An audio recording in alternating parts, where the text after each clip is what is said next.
রাতের রাজধানী যেন ছিনতাইয়ের নগরী। দেশ অস্থিতিশীল করছে আওয়ামী দোসররা। পদত্যাগের দাবি নাকচ স্বরাষ্ট্র উপদেষ্টার। এই টাকা তারা বিভিন্ন জনের মধ্যে বিভিন্নভাবে ছড়াচ্ছে এবং দেশে একটা অস্থিতিশীল পরিস্থিতি চেষ্টা করতেছে। জঙ্গি নাটক সাজিয়ে অনেকে নিরীহ মানুষ গুম করেছে সাবেক র্যাব কর্মকর্তা আলী। বিরোধী মত দমন করাই পেয়েছে পদক। রাজধানী জুড়ে তারের জঞ্জালে সৌন্দর্যহানি, বাড়ছে ঝুঁকি। নিয়ন্ত্রক সংস্থার সমন্বয়হীনতায় অনিরাপদ নগরী। এবং চ্যাম্পিয়ন্স ট্রফিতে আজ শক্তিশালী নিউজিল্যান্ডের মুখোমুখি হবে বাংলাদেশ। জিতলে সেমির পথে এগিয়ে যাবে টাইগাররা।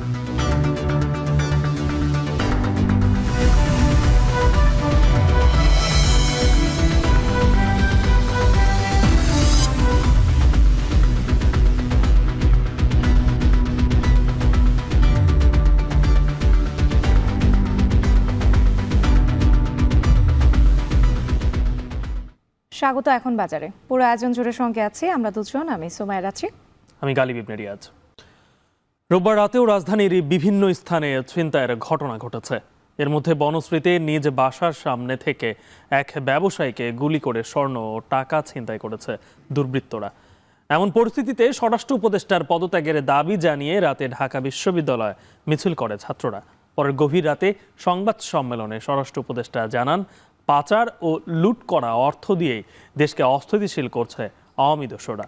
তবে আজ থেকে এই পরিস্থিতির দৃশ্যমান উন্নতি হবে বলে আশা প্রকাশ করেন তিনি। আরও জানাচ্ছেন আতাউর নিয়ম।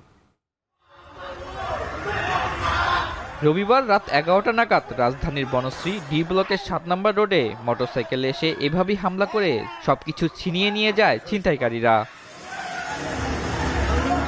আহত আনোয়ার হোসেন পেশায় একজন জুয়েলারি ব্যবসায়ী। তার স্বজনরা জানান, জুয়েলারির দোকান বন্ধ করে বাসায় ফিরছিলেন তিনি। এ সময় 6 রাউন্ড গুলি করে তার কাছে থাকা স্বর্ণ ও নগদ টাকা ছিনতাই করা হয়। পরে তাকে নেওয়া হয় ঢাকা মেডিকেল কলেজ হাসপাতালে। চাবির জন্য যান 3 তলায়, যার পরে 3 তলায় গেছে। আমি 3 তলায় যাইয়া বাড়ি এলাকা দরজা পিটাইতে এরা কোনো সারা শব্দ নাই, কেউ গেট খুলে নাই। 2টা কোপ দিছে, আবার গাড়ির উপরে বুলেট মারছে, বাঙের মধ্যে বুলেট মারছে, এবার আমরা ফাইন মধ্যে মারছে। 2টা কোপ দিছে, বুঝছেন। প্রেজেন্ট 6টা মানে রাউন্ড গুলি করেছিল, ওখানে 60টা লাগছে। ঘটনার পরপরই হাজির হন সেনাবাহিনী, র্যাব, পুলিশ সহ আইন শৃঙ্খলার বাহিনীর সদস্যরা।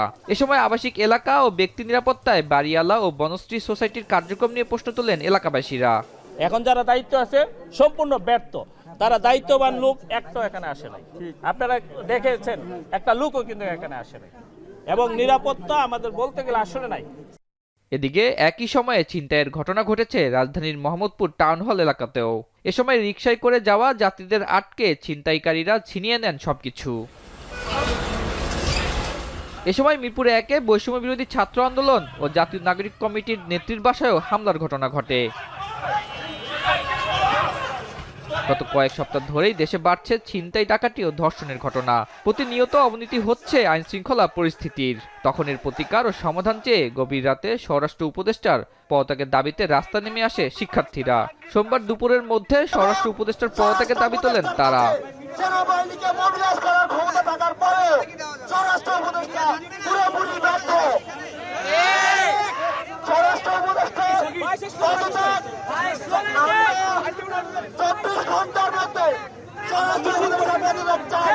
এমন অবস্থায় গভীর রাতে সার্বিক পরিস্থিতি নিয়ে সংবাদ সম্মেলন করেন স্বরাষ্ট্র উপদেষ্টা।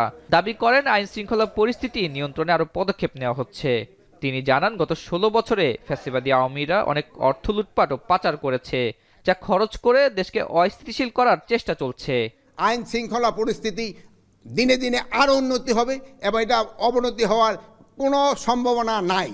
এবং দেশকে যারা অস্থিতিশীল করার চেষ্টা করতেছে তাদের কোনো অবস্থায় আমরা ছাড় দিব না।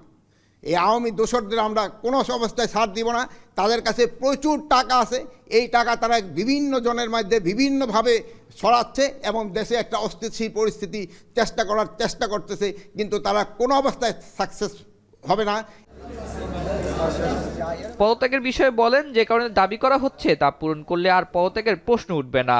যেই কারণে পদত্যাগ করতে বলে ওই কারণগুলি যদি আমি উন্নতি করে দিতে পারি তত আর কোনো পদত্যাগের প্রশ্ন না। স্বরাষ্ট্র উপদেষ্টা আশ্বাস দেন সোমবার থেকে আইনশৃঙ্খলা পরিস্থিতির আরও উন্নতি দেখা যাবে।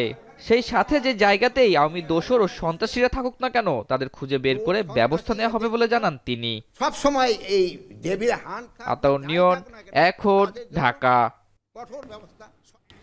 জঙ্গি নাটক সাজিয়ে গুম রিমান্ডের নামে বিরোধী দলের নেতাকর্মীদের নির্যাতন আর বিচার বহির্ভূত হত্যায় সিদ্ধহস্ত আলেপ উদ্দিন ছিলেন র্যাব 11 কোম্পানির কমান্ডার।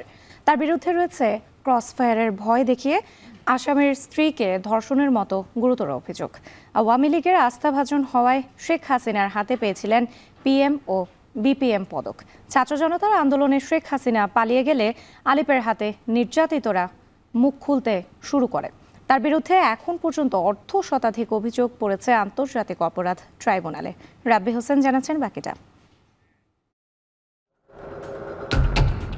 আলেপুদ্দিন মানুষের চেহারায় এক ভয়ঙ্কর অমানুষ। জঙ্গি নাটক সাজিয়ে নিরীহ মানুষকে গুম রিমান্ডের নামে বিরোধী দলের নেতাকর্মীদের অমানবিক নির্যাতন আর বিচার বহির্ভূত হত্যায় যিনি ছিলেন সিদ্ধহস্ত। র্যাব 11 কোম্পানি কমান্ডারের দায়িত্ব পালন করা এই আলেপ ছিলেন পুলিশের এএসপি। ঠান্ডা মাথায় মানুষ খুন করতে পারার দক্ষতার কারণে সে ছিল ফ্যাসিস্ট আওয়ামী সরকারের আস্থাভাজন। আলেপ উদ্দিন পিপিএম। মূলত জঙ্গি সেলের ইনচার্জের দায়িত্ব পাওয়ার পরই আলেপ হয়ে ওঠেন নারায়ণগঞ্জের মানুষের কাছে মূর্তিমান আতঙ্ক। জানা যায় নিজেকে জল্লাদ ও টার্গেট শুটার নামে পরিচয় দিতে গর্ববোধ করত এই আলেপ। অপরাধী অলওয়েজ অপরাধী। বিরোধী দলীয় নেতাকর্মী কিংবা ব্যবসায়ী মতের অমিল হলে কেউই বাদ যেতেন না তার নির্যাতনের হাত থেকে। শুধু গুমি নয়, রেহাই পায়নি এক আসামির বিশ্ববিদ্যালয় পড়ুয়া স্ত্রীও। স্বামীকে ক্রসফায়ারের ভয় দেখিয়ে রোজা ভাঙিয়ে স্ত্রীকে একাধিকবার করা হয় ধর্ষণ। এমন অভিযোগের সত্যতাও পেয়েছে আন্তর্জাতিক অপরাধ ট্রাইব্যুনাল। তার স্বামীকে হত্যার ভয় দেখিয়ে তাকে বাধ্য করে একাধিকবার রমজান মাসে রোজা ভাঙিয়ে তাকে ধর্ষণ করা হয়েছে। এই তথ্য প্রমাণাদি আমাদের কাছে এসেছে। জঙ্গি নাটক সাজিয়ে স্ত্রী সন্তানকে ধরে এনে নির্যাতন ও ভয় দেখিয়ে মন গড়া জবানবন্দি নিয়ে আইন শৃঙ্খলা বাহিনীর ঊর্ধ্বতন কর্তাদের খুশি রাখতেন এই আলেপ। নির্যাতনের শিকার হওয়া ভয়ঙ্কর সেসব বর্ণনার কথা এখন টেলিভিশনকে জানান বেশ কয়েকজন ভুক্তভোগী। ক্রসফায়ারের ভয় দেখানো হতো, বিভিন্ন লোকের নাম বলতে বলা হতো। আসলে তো আমরা জঙ্গি ছিলাম না। চেয়ারে বসিয়ে মাটির সাথে শোয়াইয়া বুকের উপরে পা দিয়ে তারপরে লাঠি দিয়ে খুসাইয়া আমি নিস্তেজ হয়ে যেতাম। এরপর আবার একটু পানি খাওয়াতো। জানের হুমকি ধুমকি তো দেই, আর বউ পোলাপন দেখবি না, বেল শেষ। পতিত সরকারের প্রধান শেখ হাসিনা ভারতে পালিয়ে গেলে আলেপের বিরুদ্ধে গুমের অর্ধশতাধিক অভিযোগ পড়েছে আন্তর্জাতিক অপরাধ ট্রাইব্যুনালে। তার গুমের নাটক, জঙ্গির নাটক, সবগুলা নাটক মঞ্চায় আসতে সময় হচ্ছে তার র্যাব 11-এর চাকরিকালীন সময়ে। আলেপ উদ্দিন পিপিএম, অতিরিক্ত পুলিশ সুপার, র্যাব 11। র্যাবের সাবেক এই কর্মকর্তার বিরুদ্ধে নিরীহ মানুষকে জঙ্গি সাজিয়ে গুম, বিচার বহির্ভূত হত্যা, ধর্ষণ সহ বড় অভিযোগ থাকা সত্ত্বেও খোদ সাবেক প্রধানমন্ত্রী শেখ হাসিনার হাতেই নিয়েছিলেন রাষ্ট্রীয় ও পুলিশের সর্বোচ্চ পদক পিপিএম ও বিপিএম। অপরাধ বিশ্লেষকরা বলছেন সরকারের মদতপুষ্ট থাকা ও তার ক্ষমতাকে টিকিয়ে রাখার অংশ হিসেবে এই কর্মকর্তাকে শাস্তি না দিয়ে দেওয়া হয়েছিল সম্মাননা, আর তাতেই সে বেপরোয়া হয়ে উঠেছে আরও বেশি। এই ধরনের অভিযোগ তো আসলে খুবই মারাত্মক এবং ভয়ঙ্কর পর্যায়ের অভিযোগ। এই অভিযোগের যাতে পুনরাবৃত্তি ভবিষ্যতে না ঘটে সেই লক্ষ্যে দ্রুত সময়ের মধ্যে বিচারের ব্যবস্থা করা, আইনগত ব্যবস্থা গ্রহণ করা। দরিদ্র পরিবারের সন্তান আলেপুদ্দিন জাহাঙ্গীরনগর বিশ্ববিদ্যালয়ে পড়াশোনা অবস্থাতেই জড়ান ছাত্রলীগের রাজনীতিতে। পুলিশে যোগ দেওয়ার পরই কুড়িগ্রামে তার এলাকায় শুরু হয় আধিপত্য বিস্তার। তিস্তা কুড়িগ্রাম রেলপথের জমি দখলের অভিযোগও পাওয়া যায় তার পরিবারের বিরুদ্ধে। ছাত্র জনতার আন্দোলন দমনে যাত্রাবাড়ি, শনির আখড়া এলাকায় কাজ করেন র্যাবের এই কর্মকর্তা। যাত্রাবাড়ি থানার হত্যা মামলায় 13 নভেম্বর তাকে গ্রেপ্তার করা হয়। সুষ্ঠু বিচারের মাধ্যমে তার দৃষ্টান্তমূলক শাস্তির দাবি জানিয়েছেন ভুক্তভোগীরা। রাব্বি হোসেন, এখন, ঢাকা। রাজধানীর প্রায় সব সড়কের দুই পাশেই তারের জঞ্জাল। ইন্টারনেট, ডিশ, টেলিফোন লাইনগুলো জড়িয়ে আছে একসঙ্গে। বছরের পর বছর এসব তার জমে রূপ নিয়েছে স্তূপে। ফলাফল, যে কোনো দুর্যোগে আধুনিক যন্ত্র থাকার পরেও সক্ষমতা অনুযায়ী কাজ করতে পারে না ফায়ার সার্ভিস। বছরের পর বছর এসব অপসারণ নিয়ে কথা হলেও তারের জঞ্জাল থেকে মুক্ত হচ্ছে না রাজধানী। কবে এ সংকট নিরসন হবে জানে না কেউই। আরও জানাচ্ছেন আসিফ ইকবাল খান। 2024-এর 29শে ফেব্রুয়ারি আগুন লাগে বেলি রোডের একটি রেস্টুরেন্টে। সময় মতো ফায়ার সার্ভিস পৌঁছলেও সড়কে ছড়িয়ে থাকা তারের জঞ্জালে ব্যাহত হয় উদ্ধার অভিযান, বাড়ে ক্ষতির পরিমাণও। এ ধরনের আরও দুর্ঘটনা প্রায়ই ঘটছে নগরীতে। মাকড়সার জালের মতো ছড়িয়ে থাকা তারের জঞ্জাল ঝুঁকিপূর্ণ করে তুলছে নগর জীবন। চলার পথে বৈদ্যুতিক ও সড়কবাতির খুঁটির গা ঘেঁষে ঝুলছে জটলা পাকানো এসব তার। জানালার পাশে কিংবা রাস্তার উপরে ডিশ, টেলিফোন এবং ইন্টারনেটের তার পেঁচিয়ে তৈরি হয়েছে এক ভয়ঙ্কর অবস্থা। এমন বাস্তবতায় একদিকে বেড়েছে ঝুঁকি, সাথে ঘটছে সৌন্দর্যহানিও। এগুলো দেখতে একটা অসুন্দর, তাছাড়া সিকিউরিটির একটা ব্যাপার আছে, যে কোনো সময় একটা দুর্ঘটনা ঘটতে পারে। বিশ্বের কোনো দেশে এইভাবে আর নাই, এইখানে বাংলাদেশে এইভাবেই আছে। নগর জুড়ে ছড়িয়ে থাকা এসব তারের জঞ্জালের সাথে প্রতিনিয়তই যুদ্ধ করতে হয় ফায়ার সার্ভিসকে। ঝুঁকিপূর্ণ অবস্থায় থাকা এসব তার ছিঁড়ে কখনো কখনো ঘটে দুর্ঘটনা। আমরা যখন কোনো দুর্ঘটনা ঘটে, অগ্নি দুর্ঘটনা ঘটে, যখন আমরা গাড়িগুলি নিয়ে যাই, তো যাওয়ার পথিমধ্যেও কিন্তু এই সমস্ত কেবল আমাদের প্রতিবন্ধকতা সৃষ্টি করে। আমাদের গাড়িগুলোর হাইট সাধারণ গাড়ির হাইটের চেয়ে একটু বেশি, আপনারা জানেন। তো আমরা কিন্তু তখন ওই তার কেটে কেটে আমাদের যাওয়া লাগে, এতে সময় ক্ষেপণ হয় এবং সমস্যা সৃষ্টি হয়। কেবল অপারেটর কিংবা ইন্টারনেট সার্ভিস প্রোভাইডারদের সংগঠনগুলো এই জঞ্জালের দায় নিতে নারাজ, চাপিয়ে দেন বিভিন্ন সংস্থার সমন্বয়হীনতার উপর। অ্যাক্টিভ শেয়ারিং মানে আমরা হয়তো 100 আইএসপি একটা কেবলের মাধ্যমে আমরা সেবা দিব। 100 আইএসপি যখন আমি একটা কেবল দিয়ে ইউজারের দোরগোড়ায় পৌঁছাবো, তখন বিটিআরসির বা আমাদের সরকারের একটা অনুমোদন লাগে অ্যাক্টিভ শেয়ারিং অনুমোদনটা বর্তমানে নাই বিদায় আমাদের কিন্তু ইন্ডিভিজুয়ালি কেবল টানতে হচ্ছে। নানা উদ্যোগ সত্ত্বেও তারের জঞ্জাল থেকে মুক্তি পাচ্ছে না নগরবাসী। কবে হবে সংকট নিরসন? কে নিবে স্থায়ী সমাধানের উদ্যোগ? পাইলট প্রজেক্ট হিসাবে আমরা একটা ওয়ার্ডে এই কাজগুলি আমরা শুরু করব, যে আমরা কীভাবে তারগুলিকে আরও ডিসিপ্লিন ওয়েতে মাটির নিচ দিয়ে তারগুলিকে নেওয়া যায়, উপরে যেন ঝোলানো তার না থাকে। আউটকামের উপর ডিপেন্ড করে আমরা অন্য জায়গায় আমরা হয়তো ইমপ্লিমেন্ট করার জন্য স্টেপ নিতে পারবো। নগরবিদরা বলছেন, নিয়ন্ত্রক সংস্থার সমন্বয়হীনতা আর সদিচ্ছার অভাবের কারণে নিরাপদ নগরী গড়ে তোলা সম্ভব হচ্ছে না। সিটি কর্পোরেশনের অধীনেই আসলে সকল সেবা সংস্থাকে কাজ করার কথা, তো সেটা না হওয়াতেই কিন্তু যত ধরনের বিপত্তি। অবশ্যই কর্পোরেশনকে লিড নিতে হবে এবং অন্য যত ধরনের সেবা সংস্থা আছে তাদের লিডারশিপ মানতে হবে, কিন্তু কেউ কাউকে মানব না, এইটা যদি চলতে থাকে তাহলে আসলে আমাদের নিরাপত্তার ঝুঁকির সাথে সাথে প্রচুর হতাহতের ঘটনা আগেও ছিল, সামনেও বাড়বে। এই জন্য অবশ্যই সকল সেবা সংস্থাকে এক ছাতার নিচে আসার কোনো বিকল্প নেই। আমার আশেপাশের কুণ্ডলি পাকানো তারের জটলার দৃশ্য মতিঝিল বাণিজ্যিক এলাকার। এখানকার মতো রাজধানী জুড়ে ছড়িয়ে ছিটিয়ে থাকা তারের জটলা একদিকে নগরবাসীর জীবন যেভাবে করছে ঝুঁকিপূর্ণ, তেমনি সৌন্দর্যহানি করছে শহরের। সংশ্লিষ্টরা বলছেন, সুষ্ঠু নগর পরিকল্পনা ছাড়া এই সমস্যার সমাধান কোনোভাবেই সম্ভব নয়। আসিফ ইকবাল খান, এখন, ঢাকা। উদ্বোধনের 1.5 বছর পরেও চালু করা যায়নি আখাউড়া আগরতলা ডুয়েল গেজ রেলপথ। এই কারণে রেলপথটি দিয়ে আমদানি রপ্তানি বাণিজ্য শুরু করা যাচ্ছে না। ঠিকাদারি প্রতিষ্ঠানের কাছ থেকে এখনও রেলপথটি বুঝে নেয়নি সরকার। এই অবস্থায় কার্যত অলস পড়ে আছে প্রায় 250 কোটি টাকা ব্যয়ে নির্মিত বহুল কাঙ্ক্ষিত রেলপথটি। আজিজুল সঞ্চয়ের প্রতিবেদন।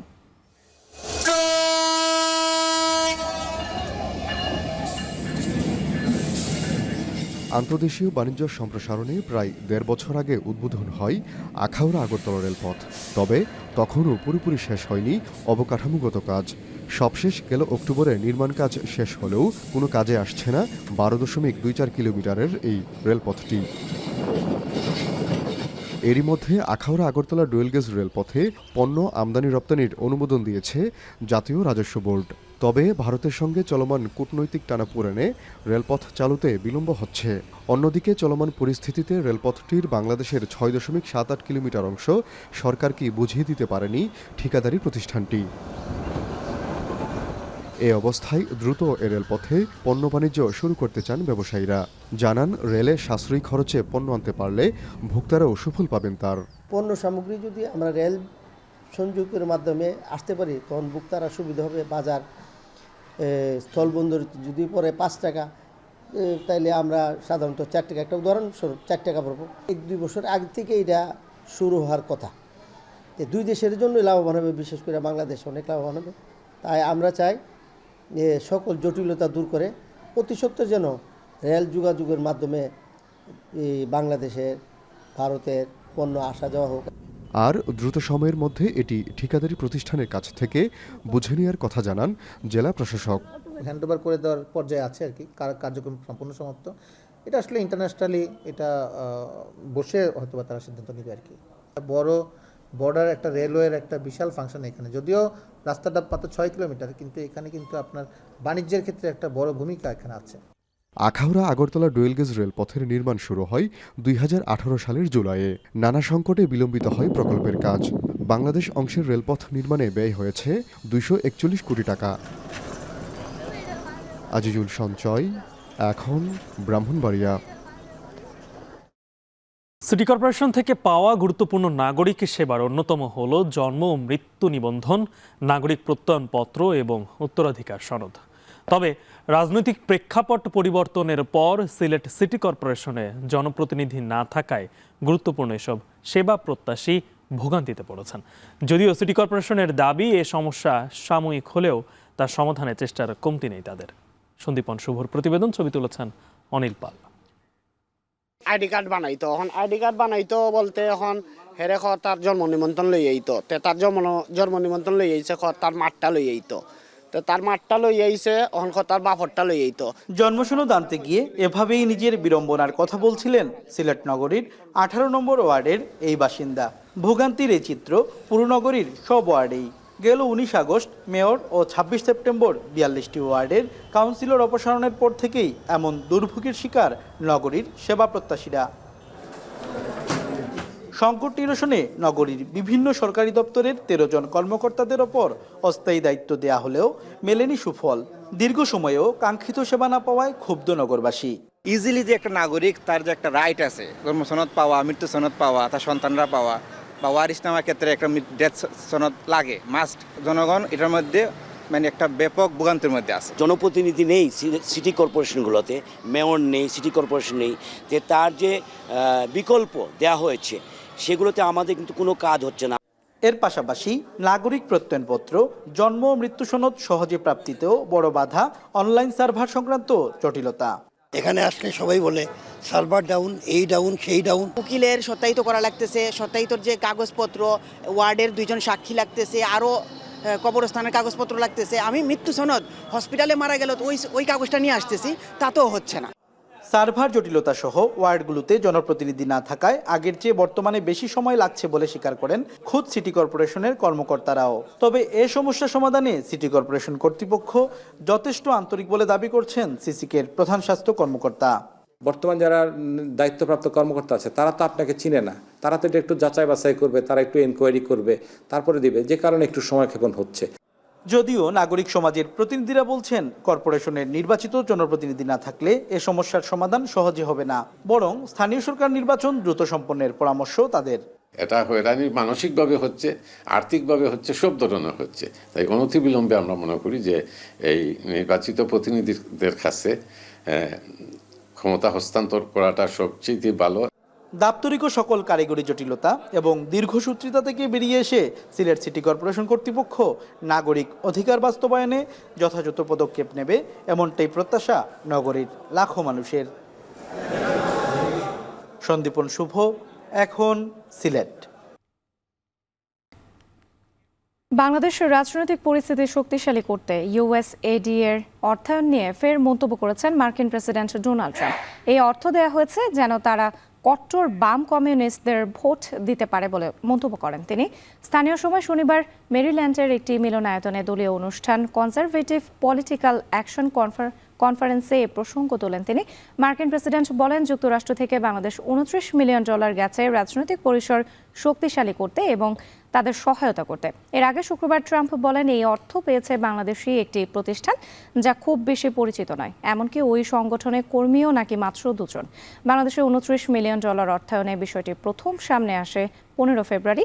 সেদিন প্রেসিডেন্ট ট্রাম্পের অন্যতম উপদেষ্টা ইলন মাস্কের নেতৃত্বাধীন যুক্তরাষ্ট্রের সরকারি দক্ষতা বিষয়ক বিভাগ জানিয়েছে, বাংলাদেশ ও ভারত সহ বিভিন্ন দেশে নানা প্রকল্পে USAID অর্থায়নে বাতিল করা হয়েছে।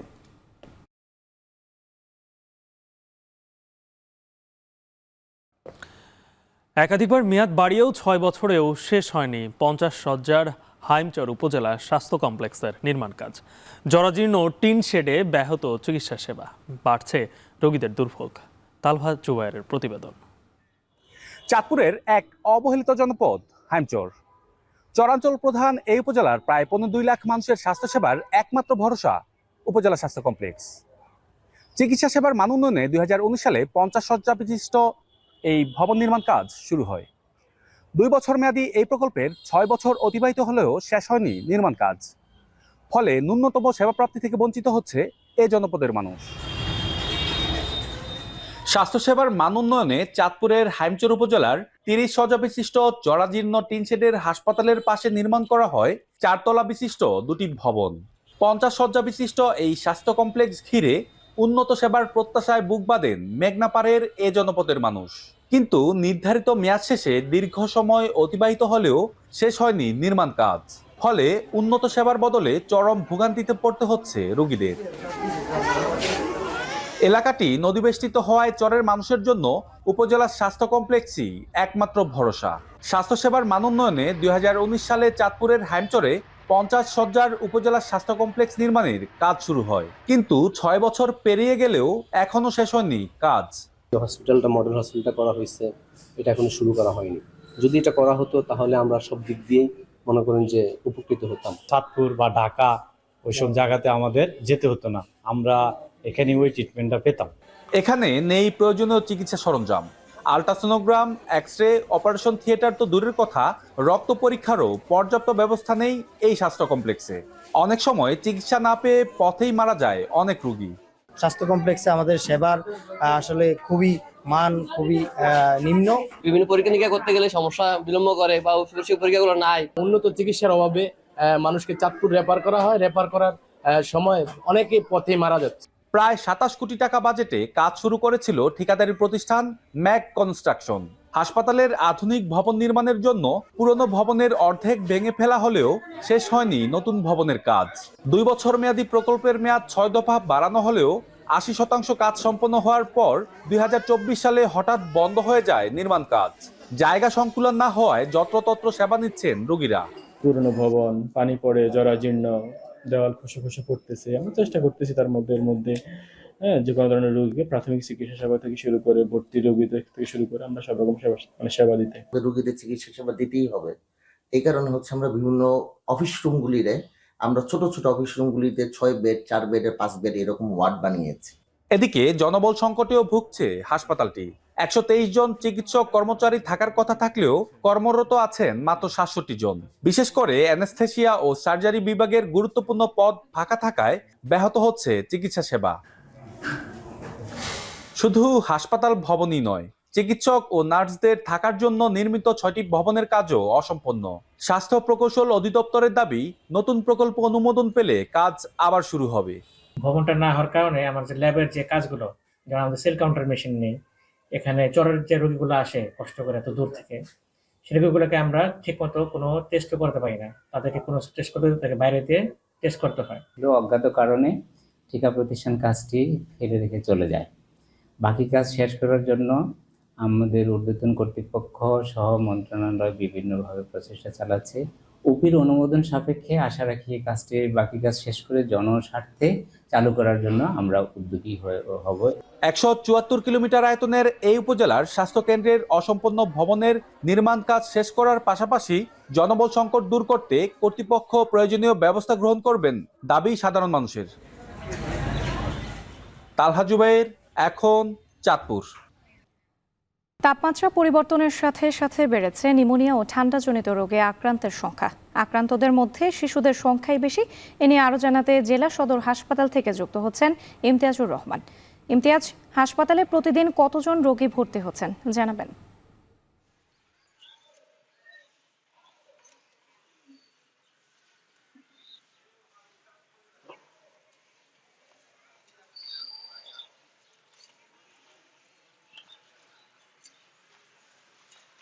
রাত্রি আবহাওয়া পরিবর্তন হয়েছে, ঋতুরাজ বসন্ত এসেছে, শীত চলে যাচ্ছে। পাশাপাশি কিন্তু ভোলায় গত 2 থেকে 3 দিন পর্যন্ত পর্যাপ্ত মেঘ রয়েছে এবং 2 থেকে 3 দিন মধ্যে বৃষ্টিপাত হচ্ছে। এতে করে যে আবহাওয়া পরিবর্তন হচ্ছে, দিনে গরম এবং রাতে শীত, এতে করে শিশুদের ঠান্ডা এবং নিউমোনিয়া জড়িত রোগীর সংখ্যা বৃদ্ধি পাচ্ছে। শুধু ভোলা সদর হাসপাতাল নয়, ভোলার যেই 7 উপজেলার 7টি স্বাস্থ্য কমপ্লেক্স রয়েছে, প্রতিটি স্বাস্থ্য কমপ্লেক্সের চিত্রই কিন্তু একই রকম। প্রতিটি শিশু ওয়ার্ডে কানায় কানায় ভর্তি রয়েছে। আমি এখন রয়েছে ভোলা সদর হাসপাতালে। এই হাসপাতালে শিশু ওয়ার্ডে এখন পর্যন্ত প্রায় 200 জনের মতো শিশু রোগী ভর্তি আছে, যার ভিতরে প্রায় 90 জনের মতোই নিউমোনিয়া আক্রান্ত রোগী বলেও কিন্তু কর্তব্যরত যেই নার্স রয়েছে তারা আমাকে জানিয়েছে। এছাড়াও কিন্তু যে আউটডোরে যে রোগীরা আসেন চিকিৎসা সেবা নেন, তার মধ্যে প্রায় শতকরার ভিতরে প্রায় 80% কিন্তু শিশু রোগী বলেও কিন্তু হাসপাতাল সূত্রে আমরা জানতে পেরেছি। বিশেষ করে এই সময়টাতে যে আবহাওয়া পরিবর্তন হয়, এই সময়টাতে শিশুদের যে ঠান্ডাজনিত রোগ বৃদ্ধি পায়, বাতাসে আর্দ্রতা থাকে, এই কারণে কিন্তু হয়ে থাকে বলেও কিন্তু কর্তব্যরত চিকিৎসকরা জানিয়েছেন। তারা বলছেন যে এই সময়টাতে শিশুদের শুষ্ক অবস্থানে রাখার জন্য এবং ঘন দিনের বেলা যাতে করে তাদেরকে ঘামানোর সময় দ্রুত পরিষ্কার করা হয়, পরিষ্কার পরিচ্ছন্ন রাখা হয়, এই চিত্র কিন্তু জানিয়েছেন। নিউমোনিয়া আক্রান্ত হয়ে কিন্তু ভোলা সদর হাসপাতালে 2 শিশুর মৃত্যু হওয়ার কথাও কিন্তু আমরা জানতে পেরেছি। শুধু ভোলা সদর হাসপাতালে যে বাকি স্বাস্থ্য কমপ্লেক্স রয়েছে, প্রতিটি স্বাস্থ্য কমপ্লেক্স চিত্র একই রকম। সিভিল সূত্রে জানানো হয়েছে যে প্রতিদিন গড়ে ভোলা সদর হাসপাতালে যেই সকল রোগীরা ভর্তি হয় তাদের ভিতরে অধিকাংশই ঠান্ডা এবং নিউমোনিয়া জনিত রোগী রয়েছে এবং এই সকল রোগীদের চিকিৎসা সেবার জন্য যে কর্তব্যরত চিকিৎসক এবং নার্সরা রয়েছে তারা পর্যাপ্ত সেবা দিয়ে যাচ্ছেন। কিন্তু জনবল সংকট কারণে বিশেষ করে ভোলা সদর হাসপাতাল 100 শয্যা থেকে 250 শয্যা উন্নতি করা হয়েছে, কিন্তু পর্যাপ্ত জনবল না থাকার কারণে এখানে সঠিক মাত্রায় সেবা দিতে পারছে না বলেও কিন্তু ডাক্তাররা জানিয়েছে। অপরদিকে রোগীর স্বজনদের সাথে কথা বলেছিলাম, তারা জানিয়েছেন যে ভোলা সদর হাসপাতালের শিশু ওয়ার্ডে যে সকল শয্যা রয়েছে রোগীদের তুলনায় পর্যাপ্ত না থাকায় মেঝেতে এবং চিকিৎসা নিতে হচ্ছে, এতে করে অনেকটা নাজেহাল অবস্থায় হতে হচ্ছে বলে কিন্তু আমরা জানতে পেরেছি। তো এই ছিল আমার কাছে ভোলা সদর হাসপাতাল থেকে ঠান্ডা এবং নিউমোনিয়া জনিত রোগের সর্বশেষ তথ্য। রাত্রি। ভোলার হাসপাতালগুলোতে বেড়েছে ঠান্ডাজনিত রোগের সংখ্যা। এ নিয়ে বিস্তারিত জানাতে আমাদের সঙ্গে যুক্ত ছিলেন ইমতিয়াজুর রহমান। আন্তর্জাতিক প্রসঙ্গ, 2 দশকে প্রথমবার অবরুদ্ধ পশ্চিম তীরে ট্যাঙ্ক মোতায়েন করল ইসরায়েল। এতে আরও তীব্র হলো অঞ্চলটি জুড়ে সামরিক অভিযান জোরদারের সংখ্যা। সন্ত্রাস বিরোধী অভিযানের নামে বাড়িঘর গুড়িয়ে দিয়ে অন্তত 40,000 বাসিন্দাকে শরণার্থী শিবিরে আশ্রয় নিতে বাধ্য করা হয়েছে। আরও জানাচ্ছেন নুজহাত কামাল। তেল আবিবের কাছে বৃহস্পতিবার 3টি বাসে বিস্ফোরণের পর আগুন ধরে যায়। এতে কেউ হতাহত না হলেও 90-এর দশকে ফিলিস্তিনি বিপ্লবের সময় জেরুজালেমে বাসে আত্মঘাতী হামলার রক্তক্ষয়ী অতীত মনে করেই সতর্ক ইসরায়েল সরকার। এমন পরিস্থিতিতে অবরুদ্ধ পশ্চিম তীরে শুক্রবারই 3টি অতিরিক্ত ব্যাটালিয়ন মোতায়েন করে ইসরায়েল সেনাবাহিনী। তবে এখানেই শেষ নয়। 2002 সালে বিভিন্ন ফিলিস্তিনি শহরে বড় পরিসরে সামরিক অভিযান অপারেশন ডিফেন্সিভ শিল্ড পরিচালনার সময় প্রথমবার পশ্চিম তীরে ট্যাঙ্ক মোতায়েন করেছিল ইসরায়েল। 2005 সালে দ্বিতীয় ইন্তিফাদা শেষে ট্যাঙ্ক প্রত্যাহারের 20 বছর পর রোববার ফের অঞ্চলটিতে সাঁজোয়া ট্যাঙ্ক পাঠায় সেনাবাহিনী। এর মাধ্যমে পুরো পশ্চিম তীরে সামরিক অভিযান জোরদারের সংখ্যা সত্যি প্রমাণ করল ইসরায়েল। নিশ্চিত করেছে অবরুদ্ধ পশ্চিম তীরের অন্যতম সংঘাতপূর্ণ জেনিনের কাছে কয়েকটি গ্রামে অভিযানের খবরও। গাজায় যুদ্ধের 15 মাসে পশ্চিম তীরে ইসরায়েলি সেনা ও দখলদারদের হামলায় প্রাণ গেছে 900-র বেশি ফিলিস্তিনির, আহত হয়েছে আরও প্রায় 7,000 মানুষ। গেল জানুয়ারিতে উপত্যকায় অস্ত্রবিরতি কার্যকরের সময় থেকেই পশ্চিম তীরে নজর সরায় যুদ্ধবাজ ইসরায়েল। পশ্চিম তীরের উত্তরে সেনাবাহিনীর ধারাবাহিক অভিযানে এ পর্যন্ত প্রাণ গেছে 1/2 শতাধিক মানুষের। সন্ত্রাস বিরোধী অভিযানের নাম দেয়া হলেও পশ্চিম তীরের বাড়িঘর স্থাপনা গুঁড়িয়ে দিয়ে অন্তত 40,000 বাসিন্দাকে শরণার্থী শিবিরে আশ্রয় নিতে বাধ্য করা হয়েছে। জেনিনের পাশাপাশি তুলকার্ম আর নূর আল শামসেও চলছে সেনাবাহিনীর উচ্ছেদ অভিযান। জাতিসংঘ বলছে চলমান এ অভিযান 2 দশকের বেশি সময় ইসরায়েলের সবচেয়ে দীর্ঘ সামরিক অভিযান। ومرة واحدة هيك نزلوها مسحوها عن الأرض مسحوا معها كل ذكرياتنا وكل اللي عشناه فيها والأيام الحلوة فيها والمرة. ما بنعرف احنا يعني 23 يوم تركنا بيوتنا، ما بنعرفش شو اللي قاعد بيصير. هي مهدمة، هي موجودة، هم سرقوا المحتويات اللي موجودة في البيوت، ما حدا بيعرف. গেল বছর জুলাইয়ে ফিলিস্তিনি ভূখণ্ডে ইসরায়েলের কয়েক দশকের অবরোধ অবৈধ ঘোষণা করে আন্তর্জাতিক বিচারিক আদালত আইসিজে। একই সঙ্গে পশ্চিম তীর ও পূর্ব জেরুজালেম থেকে সকল দখলদারদের সরিয়ে নেওয়ার আহ্বান জানায়।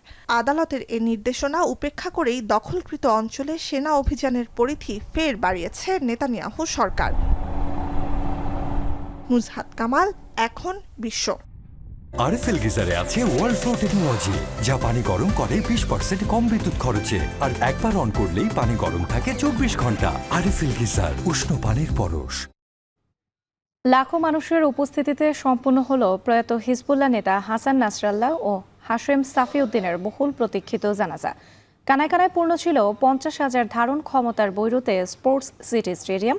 প্রিয় নেতাদের প্রতি শোক জানাতে ছুটে আসেন বিভিন্ন দেশের রাজনীতিবিদ, প্রতিনিধি সহ সাধারণ মানুষ। সোমবার লেবাননের দক্ষিণে সমাহিত করা হবে 2 নেতাকে। বিস্তারিত জানাচ্ছেন তানভীর চলে। 3 দশকেরও বেশি সময় ইরান সমর্থিত লেবাননের হিজবুল্লাহ গোষ্ঠীর নেতৃত্বে ছিলেন হাসান নাসরাল্লাহ। শিয়া গোষ্ঠীর মধ্যে তিনি ছিলেন অত্যন্ত শ্রদ্ধার পাত্র। তার নেতৃত্বে হিজবুল্লাহ আঞ্চলিক প্রভাব বিস্তার করে, যার মাধ্যমে আধুনিক আরব ইতিহাসের অন্যতম গুরুত্বপূর্ণ ব্যক্তি হয়ে ওঠেন তিনি। ইসরায়েলি সামরিক বাহিনীর বিমান হামলায় 2024 সালের 27 সেপ্টেম্বর প্রাণ হারান নাসরাল্লাহ। এরপর সংগঠনটির দায়িত্ব আসে সাফিউদ্দিনের কাঁধে। 1 মাস পর তিনিও ইসরায়েলি হামলায় নিহত হন। শীর্ষ নেতাদের মৃত্যুতে অনেকটা দুর্বল হয়ে পড়ে হিজবুল্লাহ। পরিবর্তন আসে মধ্যপ্রাচ্যের ক্ষমতার ভারসাম্যেও। মৃত্যুর প্রায় 5 মাস পর রাজধানী বৈরুতে নিয়ে আসা হয় 2 নেতার মরদেহ। 50,000 মানুষের ধারণ ক্ষমতার স্পোর্টস সিটি স্টেডিয়াম কানায় কানায় পূর্ণ হয়ে ওঠে। স্টেডিয়ামের বাইরেও ঢল নামে লাখো মানুষের। তাদের প্রতি শ্রদ্ধা জানাতে ইরান, ইয়েমেন সহ বিভিন্ন দেশ থেকে ছুটে আসেন রাজনীতিবিদ, প্রতিনিধি সহ সাধারণ মানুষ। بفقد واستشهاد أغلى ما لدينا سماحة السيد حسن نصر الله وسماحة السيد الهاشمي السيد هاشم صفي الدين. بدي أقول له يا ريت يا سيد لو كنت حاضر بيناتنا بهيدا النهار. كثير نحن زعلانين عليك وكثير فاقدين لك. আল্লাহু আকবার। এদিকে জানাজায় অংশ নিয়ে হিজবুল্লাহ প্রধান নাইম কাশেম বলেন, রক্ত দিয়ে হলেও নাসরাল্লাহর ইচ্ছা পূরণ করা হবে। নিজের জীবন দিয়ে মুসলিম জাতিকে রক্ষার চেষ্টা করেছেন নাসরাল্লাহ। কোনো বাধাই আর তাদের পরাজিত করতে পারবে না। لن نقبل باستمرار قتلنا واحتلالنا ونحن نتفرج، ولا يمكن لأحد أن يطلب منا بأن ننكشف وأن نقدم ما لدينا من قوة ليتحكم بنا العدو. أنتم تعرفون. সোমবার বৈরুতের দক্ষিণে বিমানবন্দর সড়কের কাছে সমাহিত করা হবে হাসান নাসরাল্লাহকে। একই সময়ে সাফিউদ্দিনকে সমাহিত করা হবে দেইর কানুন এন নাহরে। তানভীর জনি, এখন বিশ্ব। শেষ করছে এখন বাজার। যাওয়ার আগে শিরোনামগুলো আরো একবার। রাতের রাজধানী যেন ছিনতাইয়ের নগরী। দেশ অস্থিতিশীল করছে আওয়ামী দোসররা। পদত্যাগের দাবি নাকচ স্বরাষ্ট্র উপদেষ্টার। এই টাকা তারা বিভিন্ন জনের মধ্যে বিভিন্নভাবে ছড়াচ্ছে এবং দেশে একটা অস্থিতিশীল পরিস্থিতি চেষ্টা করতেছে। জঙ্গি নাটক সাজিয়ে অনেক নিরীহ মানুষ গুম করেছে সাবেক র্যাব কর্মকর্তা আলেম। বিরোধী মত দমন করায় পেয়েছে পদক। রাজধানী জুড়ে তারের জঞ্জালের সৌন্দর্যহানি। বাড়ছে ঝুঁকি। নিয়ন্ত্রক সংস্থার সমন্বয়হীনতায় অনিরাপদ নগরী।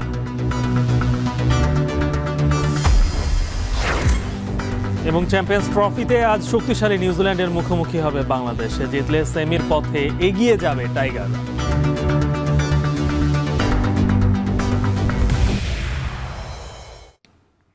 এই ছিল এখন বাজারের আয়োজনে। এখন টেলিভিশন ওয়েবসাইটে দেখতে ভিজিট করুন www.ekon.tv। ফেসবুকে চোখ রাখুন facebook.com/tv.ekon, আর ইউটিউবে লাইভ দেখতে ভিজিট করুন youtube.com/c/ekhon tv।